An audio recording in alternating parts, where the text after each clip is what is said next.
অত্যন্ত ভালো লাগছে এই রকম একটা পরিবেশে যুক্ত হয়ে নিজেকে অত্যন্ত ভালো লাগছে। এটা অত্যন্ত আম মানে আমি মন থেকে বলছি, অন্তর থেকে আরকি। আমিও অনেকক্ষণ উঠে সে নামেই বসেছিলাম। রূপালী কারার মা আমাকে ২-৩ দিন আগেই আজকের কথা বলেছিলেন আরকি। যাই হোক, কত ঘটনা মনের মধ্যে উঁকি-ঝুঁকি দিচ্ছে। ঠাকুরকে নিয়ে চললে অর্থাৎ তার বিধি, নিয়ম, অ্যাডমিনিস্ট্রেশন, অনুশাসনবাদ যদি মেনে চলি অন্তর থেকে, ঠাকুর রক্ষা করেনি। যা মঙ্গল তা তিনি করেন। মঙ্গলময়, মঙ্গলের মূর্ত প্রতীক। আজ থেকে বেশ কয়েক বছর আগে আমি ফতেপুর এই মন্দিরে থাকি। একটা পরিবার, আমি প্রত্যেক দিনই যার কাজে বার হই। এটা আমার অভ্যাস। একদিনও বাদ গেছে বললে আমার মনে হয় না। দীক্ষা নিক বা না নিক। ডিপি ওয়ার্ক অনেক আগের থেকেই এটা, যে দীক্ষা নিয়েছি ইষ্টভৃতি করছে কিনা, যাওয়া, খোঁজ নেয়া, সব জায়গায় হয়তো পৌঁছাতে পারি না। কিন্তু ভীষণ চেষ্টা করি এটা। তো এইরকম কাজ করতে গিয়ে আজ থেকে বেশ কয়েক বছর আগে আমাদের এতদ অঞ্চলে খড়িবেড়িয়া বলে একটি জায়গা আছে। তো সেখানে পৌঁছে গেছি। এবার সন্ধ্যা প্রায় উত্তীর্ণ। খিদে লেগে গেছে। ২ টা বিস্কুট কিনে খাবো আরকি। আমার সঙ্গে আরেকজন ছিলেন। তো একটা দোকানে ঢুকলাম, বিস্কুট নিলাম। তখন দোকানদার জিজ্ঞাসা করলেন, "আপনাকে আমি অনেকক্ষণ লক্ষ্য করছি এতদ অঞ্চলে ঘোরাফেরা করছেন। তো জানতে পারি কিসের জন্যে এসেছেন বা এতক্ষণ ঘোরাফেরা করছেন?" বললাম, "হ্যাঁ, শ্রী, শ্রী ঠাকুর অনুকূল চন্দ্রের নাম কি শুনেছেন?" বলল, "হ্যাঁ, হ্যাঁ শুনেছি। এই কতিপয় গুরু ভাইদের সঙ্গে দেখা করার জন্য আসছিলাম আরকি।" বলল, "আচ্ছা, আচ্ছা।" তখন বললাম, "আমি কি ঠাকুর সম্পর্কে একটু জানতে পারি আপনার কাছে?" আমি বললাম, "আজ্ঞে।" আসলে আকুতি আকাঙ্ক্ষা থাকলে ঠাকুর তাকে দিয়ে অনেক কাজ করিয়ে নেন। তার মনের যদি ইচ্ছা থাকে, সৎ উদ্দেশ্য থাকে। তখন বলতে, বলতে দেখলাম তার ভাবান্তর ঘটল। তখন বললেন, "এটা আমার দোকান আর বাড়ি পিছনেই রয়েছে। আপনি কি আমার বাড়িতে এসে এখন দীক্ষা হতে পারে? কিন্তু আমি দুপুরে খাওয়া-দাওয়া করেছি। আমার ঠাকুরের একটি ছোট্ট বাণী দেখুন বোধে আসে কিনা বা আমি বোঝাতে পারছি কিনা আপনাকে। সদ্দীক্ষা তুই এক্ষুনি নে। ইষ্টেতে রাখ সম্প্রীতি। মরণ তারণে নাম জপে। কাটেই অকাল জমভীতি।" তাহলে এট ওয়ান্স দীক্ষাটা নিতে বলছেন তিনি তখনই, যখনই মনে হলো আপনার, তখন বলছে, "তাহলে চলুন আমার বাড়িতে।" নিয়ে গেলেন। উনি, ওনার স্ত্রী, ছেলেটি ছোট, মেয়ের দীক্ষা হলো। মেয়েটি ১২ ক্রস করে গেছে। দীক্ষা হয়ে যাওয়ার পর অত্যন্ত আনন্দ হলো। এবার আমি এক গুরু ভাইকে বলেছিলাম এদের সঙ্গে একটু যোগাযোগ রাখতে। কারণ আমি সবসময় হয়তো এখানটা আসতে পারবো না। যোগাযোগ রেখে এদের ইষ্টভীতিটা যাতে পাঠানো হয় বা নিয়ত করেন, তেমন করে একটু লক্ষ্য রাখবেন। তা বলল, "ঠিক আছে।" এবার মধ্যে যোগাযোগ হয় ফোনে, কথা বলেন। এবার তারপরে আর যোগাযোগ নাই আমার সঙ্গে। সেটা আমার না যাওয়ার ফলে বা যেকোনো কারণে হোক। মানুষটি খুব ভালো, অত্যন্ত ভালো। আমি যে ভদ্রলোকের সঙ্গে পরিচয় করে দিয়েছিলাম বলল, "দাদা আমার মাধ্যমে ইষ্টভীতি পাঠায়।" বেশ কয়েক মাস পাঠিয়েছে। তারপর আর ওদের সঙ্গে আমার ঠিক যোগাযোগ হয়নি, যে ওদের সঙ্গে যখন যোগাযোগ হয়েছে তাহলে তো আর অসুবিধা নাই। এইবার দীক্ষা নেয়ার বছর 3 পর আমাকে ফোন করছেন ভদ্রলোক, দাদাজি ফোন করছেন। ওনার নাম হচ্ছে তপন দা। বললেন যে, দাদা আমি খুব বিপদে পড়ছি। কে বলছেন আপনি? বলে, মনে পড়ে সে মুদির দোকানে বিস্কুট কিনে নিতে আসছিলেন, আলাপ পরিচয় হওয়ার পর দীক্ষা গ্রহণ করলাম ঠাকুর অনুকূল চন্দ্রের। আমি বলে, হ্যাঁ খুব মনে পড়ছে দাদা, কি অসুবিধা হয়েছে? বললো, আমার ছেলের একটি ছেলে আর এক মেয়ে, তো আপনি তো দেখছেন তখন তো ছোট ছিল। যাই হোক, বলে ব্লাড ক্যান্সার ধরা পড়ছে। বিভিন্ন জায়গায় নিয়ে গেছি, ভেলোরেও ট্রিটমেন্ট হয়েছে, কিন্তু ওরা লাস্টে জবাব দিয়েছে এখন সারা শরীর তার জ্বালা যন্ত্রণা হচ্ছে। আমাদের সবার মন খারাপ। বললাম, আমার যা পয়সা কড়ি ছিল আমি সব উজাড় করে ফেলেছি, এখন চলার মতন অবস্থা আমার নাই, এখন এর মতো অবস্থা আমি কি করি? আমি, দাদা ইষ্টভীতি সবাই করছেন? বললো, দাদা আমার বন্ধ হয়ে গেছে, আমার স্ত্রী তেমন করতেন না, প্রথম দিকে করতেন, আমি করছিলাম, তো আমার এই অবস্থায় বন্ধ হয়ে গেছে। বললাম, আমি ফতেপুর ছেলেটিকে নিয়ে আসছি। তো আমি তো আর ডাক্তার ইঞ্জিনিয়ার নই, আর ডাক্তার হই বা কি করব? বহু ডাক্তার দেখিয়েছেন। আমি বললাম, দেখুন দাদা, ইষ্টভীতিটা কেন গোলমাল করলেন? আপনারা তো করছিলেন। বলে, কি যে হলো তারপরে এইসব হওয়াতে আর বন্ধ হয়ে গেছে। তো আমি বললাম, দাদা ইষ্টভীতিটা যদি দয়া করে চালু করেন, অসুবিধা হবে কি? বলে, না। আর ছেলেটি তখন যন্ত্রণায় ছটফট করছে, মন্দিরে নিয়ে আসছে। সেই তীব্র যন্ত্রণা আমি ওরকম দৃশ্য আমার চোখে দেখি নাই আর কি, যে ব্লাড ক্যান্সার এরকম হয়। এবার ঠাকুর ঘরে ঢুকে ওদের ইষ্টভীতি আবার চালু করিয়ে দেওয়া হলো। এখন আশ্রমিক পরিবেশে থাকি তো মন সবার খারাপ হয়ে গেল। ওদের ওই দৃশ্য, করুণ দৃশ্য দেখে সে মা বাবার চেহারাটাও প্রচন্ড খারাপ হয়ে গেছে, অর্থনৈতিক অবস্থাও ভেঙে পড়েছে। আমি বললাম, দাদা এই তো ঠাকুর পুকুরে ক্যান্সার হসপিটাল আছে, ওইখানে একবার দেখালে হয়। বল, দাদা আমি ওখানেও বাকি রাখি নাই, ওখানে এক ম্যাডাম আছে, উনি হেড অফ দ্য ডিপার্টমেন্ট, উনি বললেন রিপোর্ট টিপোর্ট দেখে বলে এখানে কিছু করার নাই, বাড়িতে নিয়ে যান, বাড়িতেই ওই দেখাশোনা করেন, বলে আর কিছু গুরুত্ব দেয়নি। ও 2 বার গেছি, 2 বারই রিজেক্ট করেছে, রিসিভ করলো না। আমি বললাম, দেখুন আমি একটা বলতে পারি, আমার মনে আসছে এটা সদ্ভাবনা, ওই ঠাকুর পুকুরে আবার যান। তিনি তো ম্যাডাম মা, তো গিয়ে দুটো পায়ে ধরেন, হাতে পায়ে ধরেন, যে আমি নিরুপায়, আমার অর্থনৈতিক অবস্থাও খুব খারাপের দিকে, এখন এমতো অবস্থায় মা আপনি একটু ভর্তি করুন, তারপর যা হয় হবে। তা সেই অনুযায়ী তিনি গেছেন। একটা মায়ের মমতা তো থাকে, তখন এইভাবে অনুরোধ করাতে খুব কাঁদছে। সে মাটি তখন বলছেন যে, ঠিক আছে আমি ভর্তি করতে পারি, কিন্তু অবস্থা কিন্তু খুব খারাপ, তখন হইচই করবেন, অমুক তমুক, সেইগুলা কিন্তু হবে না, আর বন্ডে সই করতে হবে। তখন আমাকে ফোন করলো, আমি বললাম, সই করে দেন। ভর্তি করিয়ে নিয়েছে। ওদের মেডিকেল বোর্ড বসে, তাতে দেখা যায় অবস্থা অত্যন্ত শোচনীয়, পজিশন খুব খারাপ, 11th আওয়ার হয়ে গেছে।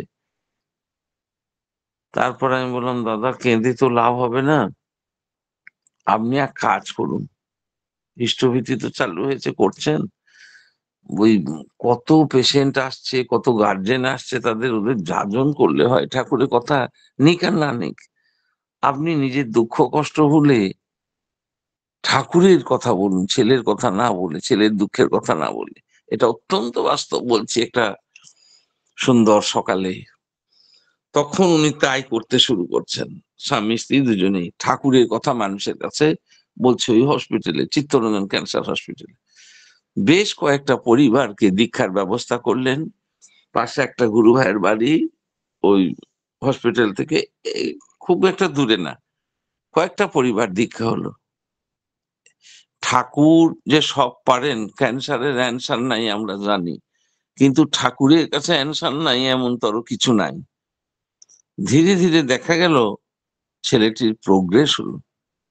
যখন আবার তারা টেস্ট করলো সমস্ত কিছু, বলছে বেশ উন্নতির দিকে বলে মনে হচ্ছে। তো ওই ম্যাডাম বলেছেন আরো ডাক্তাররা, তখন বলছে এক কাজ করেন, 2.5-3 মাস তো হয়ে গেল এখানে, যে ওষুধগুলো দিচ্ছি বাড়িতে নিয়ে গিয়ে তেমন ভাবে একে রাখবেন, আর যেন এধার ওধার করতে দেন না কিছু। বলছে আগে বলে বাড়িতে নিয়ে আসছে। 2 মাসের ওষুধ দেওয়ার পর আবার নিয়ে গেছে, নিয়ে যাওয়ার পর দেখছে অনেকখানি ইমপ্রুভ। এরকম 3-4 বার হসপিটাল বাড়ি এরকম করে 2-4 মাস অন্তর অন্তর। পরবর্তীকালে সম্পূর্ণ সুস্থ, এখনো সে জীবিত, এখনো সে জীবিত। এবং আমাদের মন্দিরে, ও তো দেওঘর ওরা ঘুরে আসছে কখনো, ওই ছেলেটি তারপর তো দীক্ষা হয়েছে, বলে মিনি দেওঘর, মানে ওর ধারণা আর কি। ব্যাপারটা হচ্ছে অন্য কিছু নয়, ঠাকুরকে মনে প্রাণে ডাকলে ঠাকুর আমার প্রাণ ফিরিয়ে দাও এরকম কথা নয়। ঠাকুর তোমার ইচ্ছা পূর্ণ করো আমার জীবন, যা মঙ্গল যা ভালো তা তুমি করো ঠাকুর, আমার কোনো চাহিদা নাই। আমি বললাম তোমার সন্তানের জন্য তুমি কখনো বলো না প্রাণ ফিরিয়ে দাও, ভিক্ষা চাইছে, এগুলি করবে না। অন্যেরা সবাই আমরা প্রার্থনা করব, ঠাকুর প্রার্থনা মঞ্জুর করেন। এই প্রার্থনা সম্পর্কে আমার একটা বলার আছে, এটা আমি জানি। তখন আন্দামান নিকোবর দ্বীপপুঞ্জে রয়েছে, আমরা ফিরে আসবো। একটি মা আমাদের সঙ্গে ওতপ্রোতভাবে ইষ্ট কাজে যুক্ত ছিলেন, একবার অশিক্ষিতা মা। তা ফিরে আসার সময় বললেন, মানে শুনলেন যে ফ্লাইট পরশুদিন ছাড়বে, ঠাকুর ঘরে ঢুকে বলছেন ঠাকুর এমন ঝড় বাতাস উঠুক যে প্লেনটা নামতে না পারে। আর সত্যি সত্যি তাই হয়েছিল। তারপরে 3 দিন ওরকম সাইক্লোন আন্দামানে চলার পর প্লেন ল্যান্ড করে, আমরা কলকাতায় ফিরে আসি, দেওঘর যাই। আচার্যদেবের নির্দেশেই দেওঘর গেছি, পরম পূজ্য পাশিসি দাদার নির্দেশে এবং বর্তমান আচার্যদেবের প্রেরণায়। যাই হোক, ঠাকুরকে জিজ্ঞেস করা হচ্ছে ঠাকুর প্রার্থনা করলে আপনি কি মঞ্জুর করেন? তখন বলছে মঙ্গলের জন্য নিঃস্বার্থ ভাবে মানুষ যখন আমার কাছে প্রার্থনা করে মঞ্জুর করি। তো বলে কি রকম জানিস, টেলিফোন দেখছস, নাম্বার গুলি যখন হুবহু মিলে যায়, দুইটা মানুষের সঙ্গে কথোপকথন হয় যে কোনো প্রান্তেই থাকুক না কেন, হুবহু যখন মিলে যায়, আমার কাছে মানুষ যখন নিঃস্বার্থ ভাবে মঙ্গলের জন্য প্রার্থনা করে, তার প্রতিচ্ছবি সহ কথাগুলি কানের কাছে বাজতে থাকে, তখন প্রার্থনা মঞ্জুর করি। তাহলে ঠাকুর এটা বলছেন, কিন্তু প্রার্থনা তিনি মঞ্জুর করলেন, রক্ষা হলো। এটা আমি আমার জীবনের একটা সাংঘাতিক অভিজ্ঞতা। এবং সেই পরিবারটি বর্তমানে ঠাকুর ছাড়া তাদের কিচ্ছু বুঝ নাই, যে ফটোর ঠাকুর যে তিনি নন, তিনি যে জীবন্ত, এই অনুভূতি তাদের হয়েছে। সেই জন্যে আমাদের চলা, চিন্তা, ভাবনা, প্রার্থনা, অ্যাক্টিভিটি মানুষের যেন মনে একটা স্বচ্ছ ধারণা হয় আমাদের দেখে, যে ঠাকুরকে নিয়ে চললে তার ফলস্বরূপ এগুলি, তাছাড়া কিছু নয়। কোনো চাহিদা থাকবে না। চাহিদা আমার ঠাকুর আচার্যদেব কি বলছেন তেমন করে যদি আমরা চলি, আমি নিশ্চিত করে বলতে পারি সে জীবনটা ব্যর্থ যাবে না।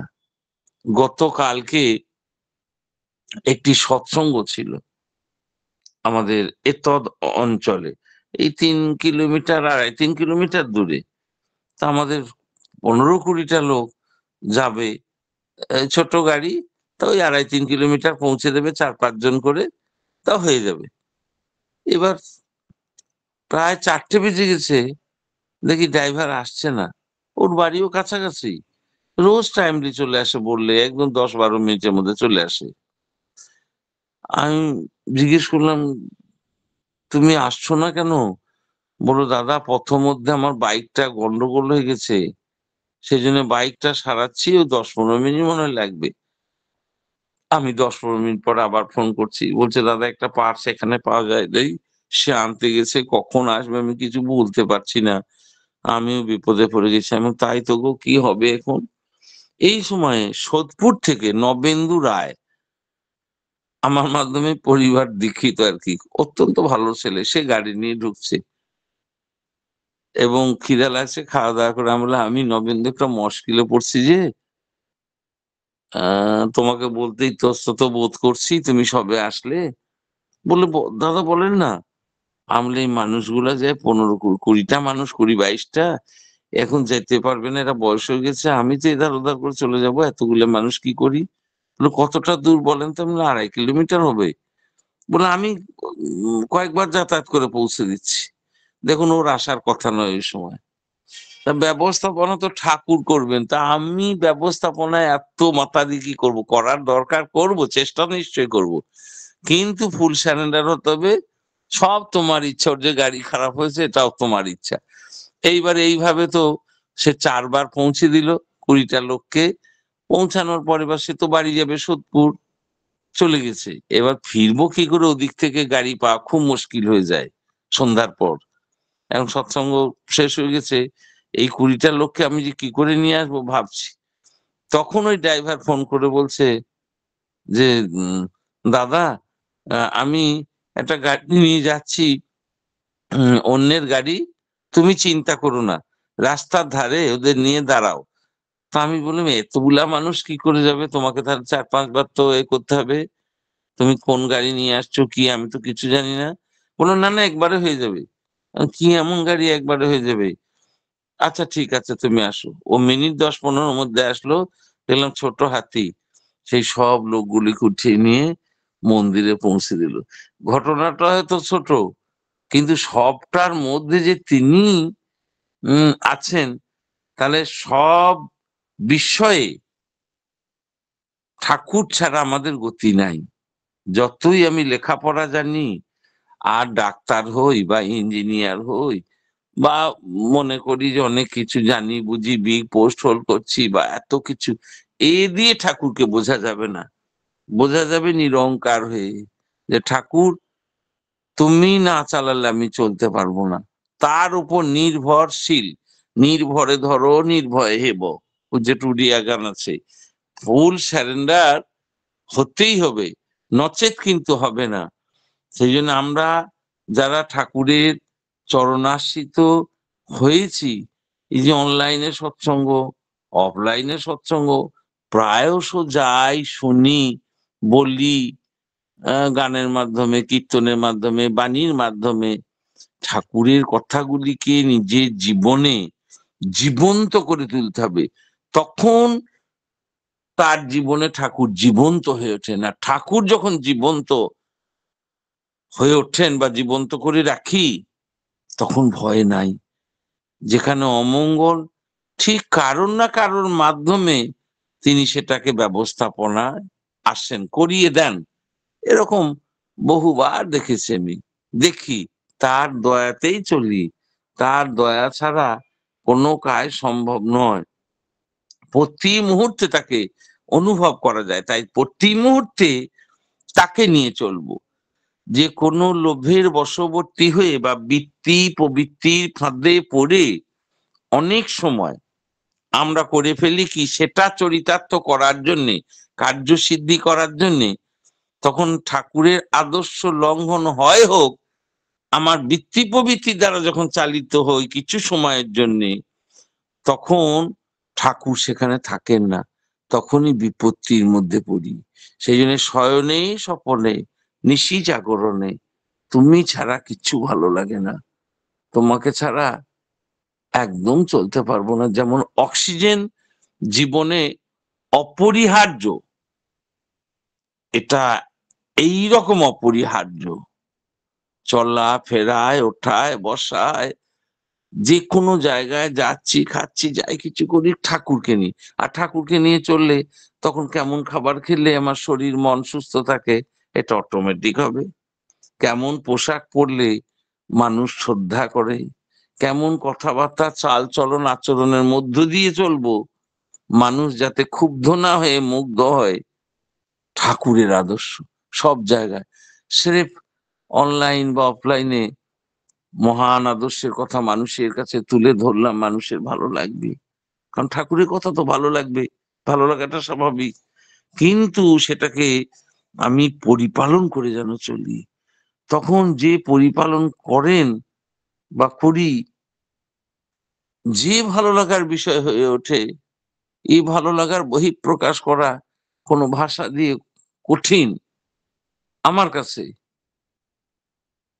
ফিল করি প্রতি মুহূর্তে, কিন্তু বহিঃপ্রকাশ করতে গিয়ে খেই হারিয়ে ফেলি। সেই বুঝতে পারি কইতে নারী গো, কইতে গিয়ে পাগল পাড়া, পাগল হয়ে যায় যে কোথায় কোনটা কি। অনুভব অনুভূতি হয়ই মানুষের যদি সে করে।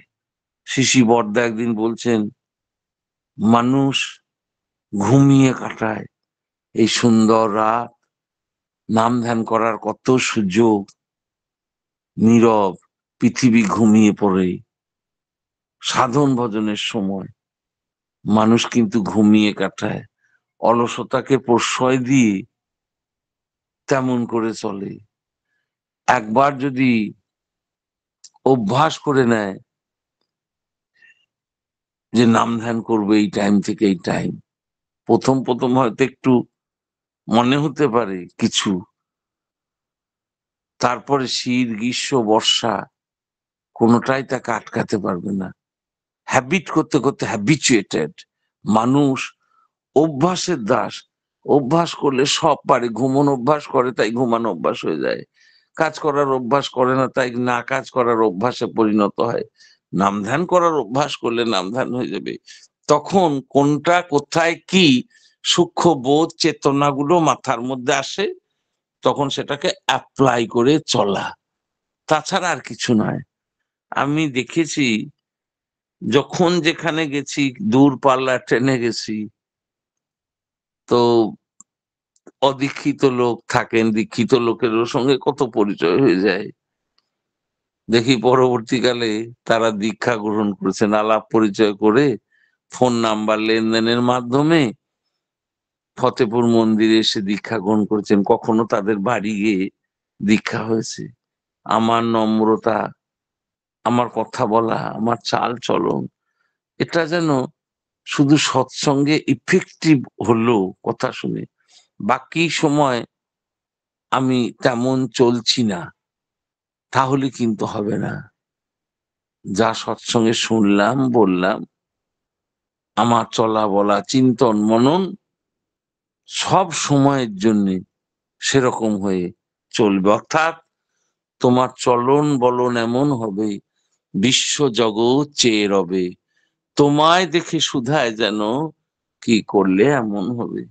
এই তো রিয়েল যাজন, এইটাই প্রকৃত যাজন। কিন্তু হম আমায় দেখে যেন মানুষ উদ্বুদ্ধ হয়, তার প্রেরণার সঞ্চার হয়, একটা উদ্দীপনার সৃষ্টি হয়, আকুতি আকাঙ্ক্ষা জাগে ঠাকুর সম্পর্কে, যে এমন কি করে হওয়া যায়। তাই প্রত্যেকের কাছে আমার একান্ত অনুরোধ, আমরা চেষ্টা করব এমন করে চলার, বলার, ভাবনার, তাহলে অসুবিধা নেই। আর একটি অনুরোধ আপনাদের কাছে আমার, 25শে জানুয়ারি এখানে বাৎসরিক উৎসব ঠাকুরের। হাজির অনুরোধ সবার কাছে, আপনারা সবাই চেষ্টা করবেন আসার, যাদের দূরে বাড়ি আগের দিন আসলে সেই ব্যবস্থা সব থাকবে, এটা আমার অনুরোধ। সকলে ভালো থাকুন, সুস্থ থাকুন, আনন্দ চিত্তে থাকুন। পরম পিতাকে নিয়ে চললে দুঃখের স্থান নাই। দুঃখ আসলে মনে হবে কি, মনে হবে প্লাস পয়েন্ট। আর আমার প্রভু আছে, মালিক আছে, মালিক ভাববে, চিন্তা করবে। আমি নিরন্তর ইষ্টকর্মে নিজেকে ডুবিয়ে রাখার চেষ্টা করি, বাকি যা কিছু সব দেখভাল তিনি করবেন। আমার এত চিন্তা ভাবনার কিছু নাই। তাই full surrender. You are for the lord, not for others. You are for the lord and so for others. মানে আমি কি বলবো, আমার ঠাকুরকে ধরার পর মনে হয়েছিল, নিশ্চিত করে মনে হয়েছিল আর কি, পিছনে যে শিক্ষায় শিক্ষিত হয়েছি ভুলে যাওয়াটাই প্রথম শিক্ষা। কারণ মা বাবাকে প্রণামের অভ্যাস ছিল না, থানকুনি পাতা, তারপরে কেমন মানুষের সঙ্গে আচরণ করব, ব্যবহার করব। লেখাপড়া শিখছিলাম ঠিকই, সবাই যেমন স্কুল যায় আমিও যেতাম, কিন্তু সেই শিক্ষায় শিক্ষিত হয়ে ঠাকুরকে বুঝতে পারি নাই। নিজের জীবনকেও তেমন করে চালিত করতে পারতাম না, কিছুতেই পারতাম না। কারণ কি মনে হতো, লেখাপড়া শিখবো, এরপর একটা চাকরির ব্যবস্থা করে নেয়া, ব্যাস, লিভিং অফ স্ট্যান্ডার্ড হাই হবে, আর 5টা মানুষ যেমন করে তেমন করে একটা ভাবনা চিন্তা আর কি। যার 5টা মানুষ করে, আমার ভিতরেও কিন্তু এই চিন্তা ছিলই কি ছিল। কিন্তু ঠাকুরকে ধরার পর মনে হলো, ধীরে ধীরে যত গভীরে যাচ্ছি তত দেখছি মানে এই যে বহিঃপ্রকাশ করতে পারছি না। যেমন বাতাস বয়, এখন যদি আমাকে কেউ এসে জিজ্ঞাসা করে রং কিরকম, চেহারা কিরকম, আমি কিচ্ছুই বলতে পারবো না, কিন্তু অনুভব করতে পারি যে বাতাস বইছে, তাকে অনুভব করা যায়। আর এই অনুভূতির বহিঃপ্রকাশ করা সত্যিই খুব কঠিন আমার মতো মূর্খ মানুষের। প্রতিটা মুহূর্তে যে অনুভব হয় এটা বুঝতে পারি। রাস্তাঘাটে কত মুশকিলে পড়ি না আমরা, আমি পড়ি, সবার জীবনেই আসে এগুলো। দুঃখ, কষ্ট, আঘাত, বেদনা, যন্ত্রণা, সমালোচনা, কত কি এসে যায় তার ঠিক নাই। কিন্তু যদি এই পয়েন্টটাকে একদম ঠিক রাখি, আঁকড়ে ধরে থাকি, যত কিছু আসুক, জীবনহানির পর্যায়েও যদি পৌঁছে যাই, তবু তুমি আছো। এই জায়গায় নিজের জীবনটাকে উঠিয়ে নিয়ে যেতে হবে। এই পথে যেতে গেলে কত সমালোচনা হবে, মানুষ আজে বাজে কথা বলবে, বহু কিছু আসবে ভেসে। এগুলো কান দিলে চলবে না। আবার কেউ দেবতার মতো ভাববে, প্রশংসা করবে। দুটো সেম অ্যান্ড ইকুয়াল, দু সাইডে রেখে প্রশংসা করছে, সেটাকে একটা সাইডে রাখবো। খুব নিন্দা করছে, সেটাও একটা সাইডে রাখবো। সামনের দিকে এগিয়ে চলবো, ঠাকুরের দিকে। ঠাকুর কি বলেছেন আমার সেইটা নিয়ে চলা, সেটা নিয়ে চলতে পারলে আর কোনো চিন্তা ভাবনা কিন্তু নাই। আমি দেখেছি কত পরিবার অসহায়, অসহায় বলতে অর্থনৈতিক কষ্ট বা একটা পারিবারিক যন্ত্রণা, এনিওয়ান সাবজেক্ট ম্যাটার, পৌঁছে গেছি সেই সব বাড়িতে। অনেক চলতে চলতে আর কি এগুলো পেয়েছি। তাদের দুঃখের কথা শুনেছি, জীবনের কথা শুনেছি। শুনে বললাম, দেখুন একটি পথ আছে, যদি একবার বিশ্বাস করেন ভালো লাগে, পরম পিতাকে একটু ধরে চলুন না। খুব অনুরোধের সঙ্গে বলার পর মানুষ ফেলতে পারে না দেখি। এবং সেই পরিবারগুলোকে যখন ঠাকুরের সঙ্গে যুক্ত করে দেওয়া হয়েছে, লেগে থাকার চেষ্টা করেছি যাতে শেকড় গজিয়ে যায়। তখন আমফান ঝড়ও তাকে ফেলতে পারবে না, কারণ জীবনে ঝড় আসবেই। দুঃখের ঝড়, কষ্টের ঝড়, বেদনার ঝড়, যন্ত্রণার ঝড়, এগুলো মানুষের জীবনে আসবেই। অনেকে বলে, আমি দেখেছি উৎসব অনুষ্ঠানে, যে ঠাকুরকে ধরলে কোনো দুঃখ না আসবে না, কষ্ট আসবে না, শরীর খারাপ হবে না। এগুলা সব আসে, শরীর খারাপ করে না? আমারও তো মধ্যে মধ্যে করে, পার্সেন্টেজ কম হলেও করে তো। বিপদে পড়ি না, সমস্যা আসে না?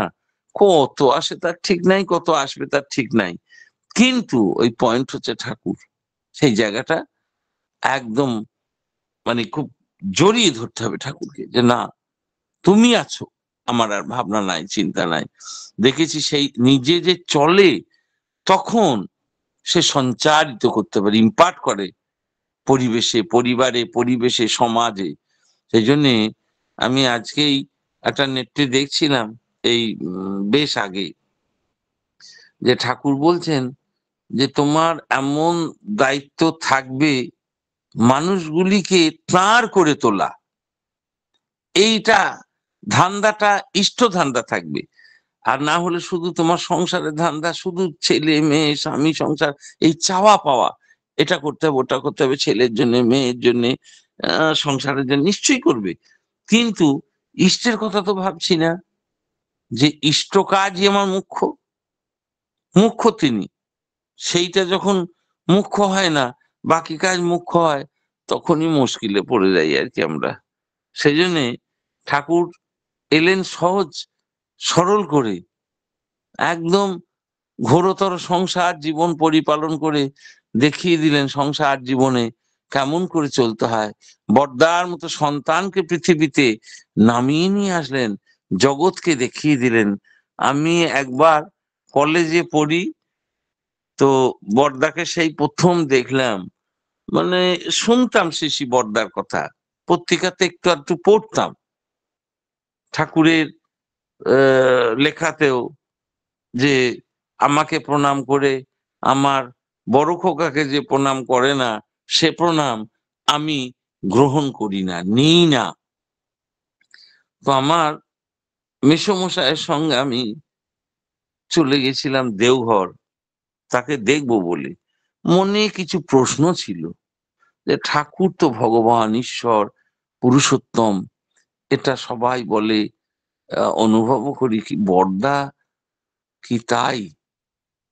তা পড়াশোনা করি তখন, গিয়ে দেখি বহু মানুষের ভিড়, লক্ষ লক্ষ মানুষ, দিব্য জ্যোতির্ময় তিনি শ্বেত শুভ্র আসনে বসে আছেন, লম্বা লাইন, আমিও লাইন দিয়েছি প্রণাম করব বলে। আর মা বাবাকে বলে যাই নাই, মেসোমশাই মাসির কাছে গেছি, আর বাবা মা জানতে পারলে যেতে দেবে না, যে না এখন যেতে হবে না, যাই হোক মাসির বাড়ি যাবো বলে চলে গেছি। তিনি দূর থেকে বলছেন পরীক্ষা নেওয়া হলো, ভাবলাম আমাকে বলেন নাই, দুষ্টু মন তো, তখন তো এত বুঝি না। তারপর যখন কি একটা মনে হলো, লাইন থেকে সরে এসে আবার লাইন দিচ্ছি, কাছাকাছি যখন গেছি, ওরা সায়েন্স পড়ে তো, কলেজে পড়ে, তাই একটু পরীক্ষা নিতে আইছে। পরীক্ষা নেওয়া হলো তোমার, মা বাবাকে বলে আসবে, এরপরে আসবে, কিন্তু মা বাবাকে বলে আসবে, বুঝলে? নিজেকে কোন অন্তরালে তিনি লুকিয়ে রেখে কেমন করে বুঝিয়ে দিলেন কেমন চলতে হয়। অবিশ্বাসীর মনে বিশ্বাস কেমন করে গ্রো করে, ছোট্ট কথায় দেখিয়ে দিলেন। আর আমরা একটু পারলে জানলে বুঝলে কত কি করে ফেলি লম্ফ-ঝম্প। আর যিনি সব জানেন বোঝেন পারেন, নিজেকে কোন অন্তরালে রেখে সহজ সরল ভালোবাসার মধ্যে দিয়ে তার বহিঃপ্রকাশ করলেন। সেই থেকে আমার দেওঘর যাতায়াত শুরু হলো। পরবর্তীকালে পরম পূজ্যপাদ শ্রী শ্রী দাদার সান্নিধ্যে যাওয়া, তিনি দয়া করে ভারতবর্ষের বিভিন্ন প্রান্তে ইষ্ট কাজে পাঠিয়েছেন বর্তমান আচার্যদেব, আমি তাকেও দেখেছি। এই ঘটনাটা আমি বলে শেষ করব, এটা আমার জীবনের একটা সাংঘাতিক ঘটনা। কোনো কারণে এটা বলেছি বহু সৎসঙ্গ উৎসব অনুষ্ঠানে, আজকে আবার মনে পড়ছে আর কি, উকি ঝুঁকি দিচ্ছে তো সেই জন্য বলে ফেলি। মনে খুব দুঃখ, ভারাক্রান্ত হৃদয় নিয়ে রয়েছি, মন্দিরই রয়েছি, তবু যে এত ঠাকুরের কথা শোনাচ্ছি বলছি, তবু ভারাক্রান্ত হৃদয় থাকবে কেন আমার? আমি তো ঠাকুরকে নিয়ে চলি, তবু রক্ত মাংস শরীরের মানুষ তো আমি। কোন এক মানুষ খুব ব্যথা যন্ত্রণা দিয়েছেন আননেসেসারি, সেই ব্যথাটা যেন ভুলতে পারছি না, কাজ করছি খাচ্ছি মনে পড়ছে, দুদিন মানে এত মানে কষ্টদায়ক হচ্ছে, চোখে জল পড়ছে। আমি এবং আমার এক বন্ধু আছেন, তারও, দুজনকেই আর কি এরকম বলছে, খুব কটু কথা আর কি। যাই হোক, কটু কথার উত্তর তো কটু কথা দিয়ে পারবো না, তাকে ভালোবেসে, যাই হোক সেটা পারিনি, মনে দুঃখ কষ্ট। 2 দিন হয়ে গেছে, সুদীপ্ত জানা দেওঘরে থেকে বর্তমান আচার্যদেবের কাছে পূজ্যপাদ দাদার কাছে থাকতো। সে হঠাৎ করে আমাকে, আমার থেকে বয়স অনেক ছোট, এখানে অনেকদিন ছিল আমার কাছে, সে হঠাৎ করে বলছেন, পরেশদা আপনার কোথায়? আমি বললাম, ফতেপুর মন্দির রয়েছি, তুমি কি কিছু বলবে? বললেন, কিছুক্ষণ আগে 10-15 মিনিট আগে বাবাই দাদা বললেন পরেশ দাদের মন বড় খারাপ, দুদিন ভালো করে খায় নাই বুঝলি, আমি অবিনকে আর অবিনের মাকে নিয়ে ফতেপুর আসছি। ঠিক যে কথাগুলি বলেছেন আমি সেটা বলছি। আমি চমকে উঠলাম যে কথা তো কোথাও লিকেজ হয়নি, তার চরণ তলে তো নিবেদন করি নাই। ঠিক 2-3 দিন পরে, 2 দিন পরে, 3 দিনের মাথায় এক সুন্দর সকালে কলকাতায় এসে ফতেপুরে আসলেন, বেশ কিছুক্ষণ অতিবাহিত করলেন। তো এটা তো আমি জানি, সবাই জানেন আপনারা, যে সন্তানের দুঃখ হলে মা ব্যথা পায়, যন্ত্রণা পায়। এ কোন মা, এ কোন পিতা, এ কোন গার্জেন জানি না। জো মেরে প্রীতম সে প্রীত করে, মোহে পেয়ারা লাগে রে। প্রিয় পরমকে এনিওয়ান ডিস্টেন্স থেকে ভালোবাসলে তিনি টের পেয়ে যান। তাহলে এই ভালোবাসাটা রাখতে হবে। ঈশ্বর তোমায় বাসেন ভালো, তাতে তোমার কি? তুমি যদি না বাসো ভালো, ভস্যের হালা কি? তিনি সবাইকে ভালোবাসেন, চোর ডাকাত ছিনতাইবাজ সাধু সন্ত জ্ঞানী পণ্ডিত দার্শনিক শিক্ষিত অশিক্ষিত। কিন্তু আমি তাকে ভালোবাসি কিনা, তিনি তো বাসেন, আমি ভালোবাসি কিনা, এইটাই লক্ষ্য রেখে চলা। সবাই ভালো থাকুন, সুস্থ থাকুন, জয় গুরু।